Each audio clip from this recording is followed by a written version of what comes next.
اش كدير انت ديما ساكن والدواسه ديالك ناضيين. الفيلم هو كوميديا اللي بقى في اللي وقع في مراكش يبقى في مراكش. هذا النوع ديال الكوميديا انا مولوع به، شفت في افلام عديده، افلام امريكيه كثيره دارت هذا النوع، وحاولت نديرها على ماروكان، وهي مستوحاة من تجارب شخصيه عشتها وعاشوها الاصدقاء ديالي. وهذا النوع ديال الكوميديا كنظن كثير من الشباب ديال المغرب عاشوا. انا كنسميها ماشي مرحله الشباب وانما مرحله الطيش. سي اون كوميدي سوسيال فيها يعني مواقف كوميديه. الدور ديالي هو انا والممثل الجميل العز الحطاب كنديروا واحد الرحله من كازا لمراكش، وكيوقعوا خلال ديك الرحله كيوقعوا بزاف ديال المشاكل وبزاف ديال كومون ديريج لي زامبريفو، بوكو دامبريفو اللي كيخلقوا واحد الجو فكاهي. يعني هذا هو لو تورناج اللي تقدر تهضر لنا كومون لي سيركونستانس دو تورناج، لي مومون فور الى ممكن؟ كانوا ظروف جميله، لا ديريكسيون الجميله ديال المخرج الجميل ديالنا سعيد خلاف، والمنتجين نبيل ونور الدين.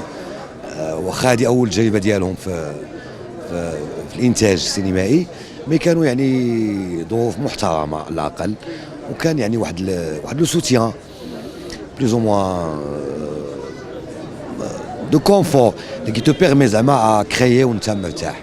لو هو واحد الموظف بسيط بغى يخرج عيا من الخدمه، وبغى يخرج شويه يستراح، فكيمشي عند صاحبه اللي هو غادي نشوفوه من خلال هذه الصوره هذا كيبان لكم رفيق بوبكر، غادي يخرجني نمشي ندورو شي توره في مراكش. كنا غادي نشوفوا شنو طرا في مراكش.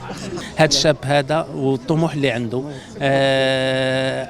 انتج هذا الفيلم هذا، قام بالانتاج ديالو. اخترنا احنا كممثلين، اختار ايضا المخرج سعيد خلاف، والطموح ديالو اللي عنده والغيره اللي عنده على مدينته بانه بغى يشوف قاعات سينمائيه في المدن الصغار، فقام هو بانتاج فيلم من ماله الخاص بانه ودار فيهم ممثلين. احنا هذا الطموح هذا اللي عند هذا الوليد هذا هو اللي خلانا اننا نشتغلوا بحب معاه في هذا الفيلم هذا. نتمنى انه الناس يعجبهم ويجيو يشجعوا هذا الشاب هذا، والشباب يشوفوه كقدوه لهم، بانهم باش ما نبقاوش احنا نطالبوا بانه يكونوا قاعات، فنديروا الافلام ويكونوا هما اللي يجيبوا الجمهور للقاعات السينمائيه. بوليسي اللي هو واحد من المطبات اللي غادي يكونوا عنده في الحياه ديالهم ديال رفيق وديال عزيز حطب، غادي يكون عندهم شي مشاكل في الفيلم، وانا واحد من المشاكل اللي غادي يكون عندهم. غنقدم نفسي بالنسبه للناس اللي ما كيعرفونيش. انا كنت ملكه جمال الشرق الاوسط،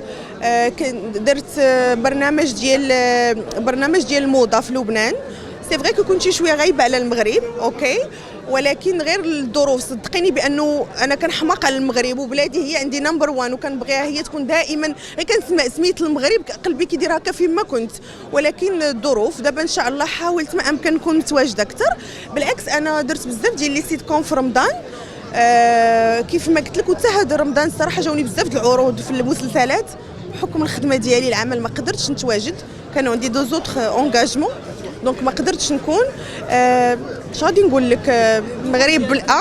لو رول ديالي هو واحد البنت سميتها ساره، كتكون مع المافيا، كيكونوا ضاغطين عليها وكتخاف منهم، خاصها دير هي وصاحبتها خاصهم يديروا داكشي اللي قالوا ليهم.